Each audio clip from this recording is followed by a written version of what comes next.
This is Algebra 2, Lesson 59. We're on page 252. All right, so the first part of this lesson deals with experimental data. There will never be a problem like this on an Algebra 2 test. You will not have to work any of the homework problems on experimental data. We will cover this next year. However, I have seen this on the ACT at least once, so I want to cover it. So, we're not going to do the homework. We're not going to do the practice problems related to this. We will cover this in more depth next year. However, what is experimental data? So it's like COVID, right? The number of cases and all are all over the place by state. And so they plot what our cases look like, right? And then they ask, it's not linear. COVID is not a linear curve. But sometimes there is a line that fits this experimental data such that you can draw a line and sort of see a progression through the experimental data. Maybe COVID does. It goes up, then what does it do? Goes down. Then a new variant comes, and it just goes. Do y'all think variants are ever going to go away? Okay, because we have a new flu every year. All right, so what is the benefit of this? Well, possibly predicting something in the future, maybe. So here's how I've seen it on the ACT. They give you some of these plots. There's not that many of them. And they'll ask you, the line is not there. They'll ask you, what is the slope of a line that best fits that? Okay, so your options would be something like this. A, B, C, D, E. All right, -8. Is it -8? No. Is it like 1/3? Probably not. You just take a couple of points, you go over, you go up. Could it be 2? It could be 2, right? Could it be -1/3? Could it be -2? So these are going to be your options. Only one of them looks close to the line. The other ones are obviously wrong. The negatives are obviously wrong, right? So of your positives, you just take the points. Any 2 points, you go over and you go up and you say, well, is it 1/3? Am I going up 1/3 as I run 3, or am I going up 2 as I run 1? Does that make sense? Do you understand what I'm saying? Okay, so we're going to do this next year. It's called linear regression. We'll do most of it with our calculators. We can calculate a line. Actually, it's an algorithm in your calculator for next year. All right, so the second part of this lesson, bottom of page 253. We have a system of equations, 2 equations, where one equation has fractions and one equation has decimals in it. And we're going to find the place, the point, the coordinate point that satisfies both of the equations. So they intersect on the coordinate system, right? Because when we use substitution or elimination to solve for that common point, x, y, that's the place where those 2 lines intersect, right? Right. All right, you may have one line here and you have one line here. One equation is maybe the first one A, the second equation is B, and when we solve for that XY coordinate, that's what we're solving for, the place of concurrency. All right, so when I begin with something like, that's how I'm going to write x over 2. I'm going to write it as 1/2 x. And instead of writing 3y over 5, I'm going to write 3/5 y. What is our rule when we have fractions in the equation? Yes. We're going to eliminate that denominator. What about when I have decimals? What is the rule when I have decimals? What are we going to do? Eliminate the decimal. So that's the very first step you're going to do. You're going to eliminate the denominator in one of the equations. You're going to eliminate the decimal in the other. When I have decimals, I want to make sure I have the same number of decimal places in every term. All right, so what am I going to multiply this first equation by? Every term by 10. And before I multiply, I simplify. So that becomes 5, 2, 2. And I end up with 5x plus 6y equals -4. I'm going to move the decimal place 2 points to the right, which is effectively really multiplying by 100 every term. It's effectively what I'm doing. So I'm left with 6x minus 20y equals 104. Now I'm where I've been before, right? I'm either going to use elimination or substitution. All right, so which one are we going to use? What do you think? Huh?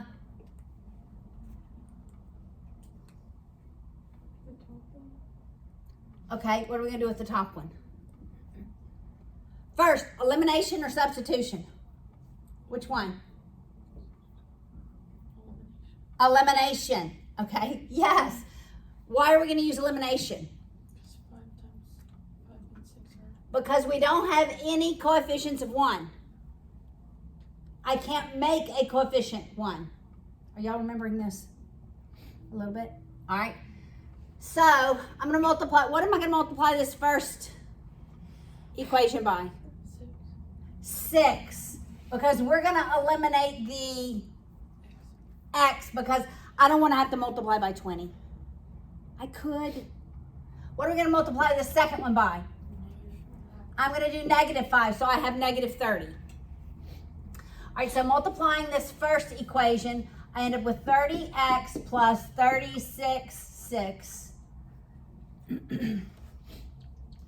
36y equals -24.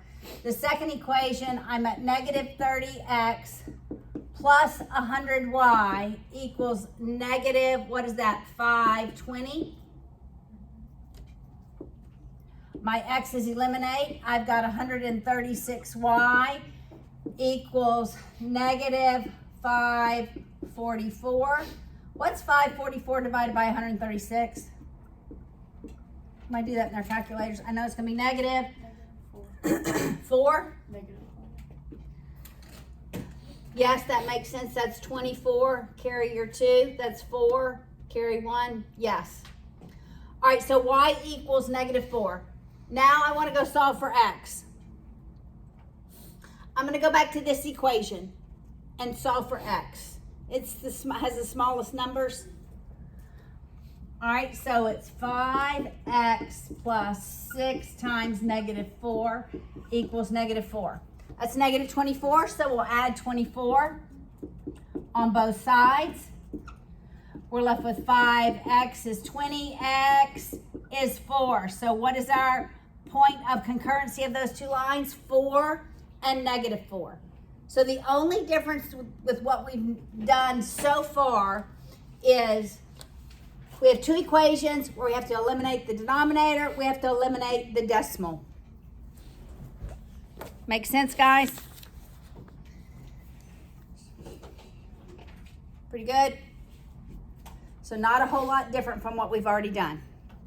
All right, now look at the third part of this lesson. It's vectors.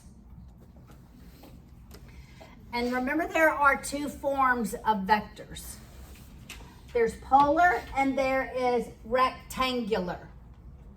Do y'all kind of remember that? All right? So the polar looks like R at the angle. So that's really like the R is like the radius of the unit circle. That's why we use R. But it's like the hypotenuse of the right triangle when we draw the right triangle. All right, it's the length of the vector. And the theta is the angle. So that's the length. Rectangular is almost like my x, y coordinates. So that means it's +3 on the x-axis and -4 on the y-axis. And remember, it's always important to draw your vector. All right, we have gone in this direction. We have gone from polar to rectangular. Now we're going to go rectangular to polar. All right, if you can go one direction, you can go the other direction. All right? So look at example 59.4. We want to convert -5r minus 3u. We want it to be in polar form. Always, always, always draw your vector. What quadrant is this going to be in? 1, 2, 3, or 4? 3. Because it's going to go -5 and down -3. We always draw that right triangle to the x-axis. Here's my R.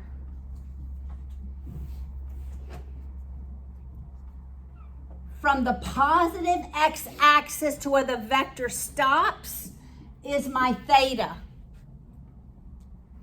But the theta here is going to be this 180 degrees. Remember, we go 0, 90, 180. So it's going to be that 180 degrees, and I'm going to add to it whatever this angle is. Does that make sense? So I'm going to add to it whatever that angle is. All right, when we went from polar to rectangular to solve for R, what trig ratio did we use? X is cosine, alphabetical order, right? The R was cosine, the U was. When we solve for this angle, we're going to use the tangent. So when we go in this direction, we're going to use the tan. When we go from polar to rectangular, we use the cosine for like our R, the sine for our U. But when we go from rectangular back to polar, we're going to use the tangent. Why? Can anybody look at this and tell me why? It's opposite over adjacent, and that's what we have. Okay, when we use the tan, we're going to ignore the positives and negatives. Okay, until a later date. All right? For this class, we're ignoring the positives and negatives. All right, so to solve for x, the tan of x is the opposite 3 over the adjacent 5. But how do I solve for the angle? Inverse tan. Inverse 3/5 equals the angle. All right, so somebody do that in their calculators. 31? You got 31? All right, so what is my theta? It's that 180 plus 31 more. So that is what? 211 degrees? Now I need my R. How am I going to find the R? What do you think? Pythagorean Theorem. So going backwards, we use the tan and we use Pythagorean's Theorem. All right, so 3, I can do -3 squared. When I square these, 100% of the time, when I square them, we're going to end up with a positive. Your R value is 100% of the time positive. Always.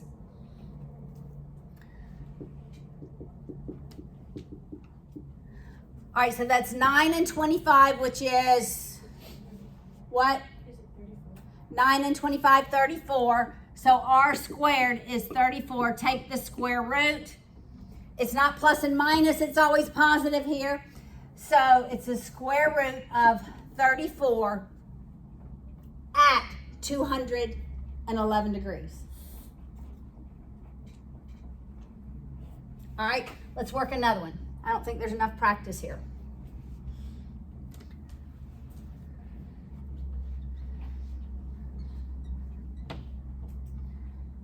All right, let's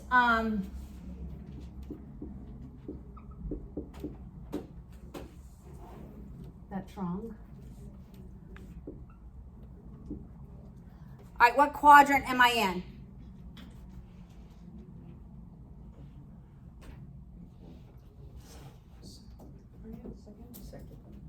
Second. I go -12. I go up 5. This one happens to be a Pythagorean triplet. What is the R value? Huh? Yes. 5, 12, 13. So it's 13. That's the R value. Here, in the second quadrant, so when we're in quadrant 2, I'm going to go all the way to 180, and then I'm going to subtract x to get back there. Does that make sense? So my theta in quadrant 2 is going to be 180, and I'm going to subtract that angle to get back there. Does that make sense? Quadrant 1, it's just the angle. All right? Quadrant 1, it's just the angle. Quadrant 2, I'm taking 180 degrees, I'm subtracting the angle. That's what theta is. Quadrant 3, I'm taking 180 degrees and I'm going to add whatever that angle is. Quadrant 4, I'm going to go all the way around to 360 and then I'm going to subtract the angle. All right, so let's do this one. Remember, I'm using the tangent. So it's the tan of x equals opposite 5 over adjacent 12. And I do the inverse. When we do the inverse, it's 23. So, all right, we'll say 23 degrees. What's 180 minus 23? 157. All right, so that's what this would be in the second quadrant. Yes? For quadrant 3, could you do 270 minus x? No. Okay. Why? Okay. Why in quadrant 3 can I not do 270 minus x? That would give you the angle on the other side. It wouldn't give you the. It would. You're putting x here. Yeah, that's what I meant. But we never, ever, ever. We don't have this value. You always, always, always draw. You're always using the x-axis. 180 is on the x-axis. 180 is on the x-axis. 370 is on the x-axis. I'm not using the values on the y-axis. I'm not using 90. I'm not using 270. Ever. All right, let's do one in the fourth quadrant.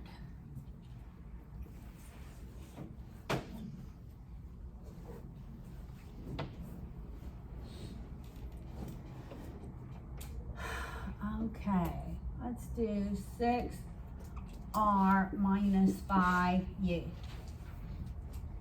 All Obviously, I told you we're doing one in the fourth quadrant. This one is in the fourth quadrant. We go over 6, down 5, draw that triangle. Here's my R, and this distance is my theta. But I'm going to use the tangent to solve for this.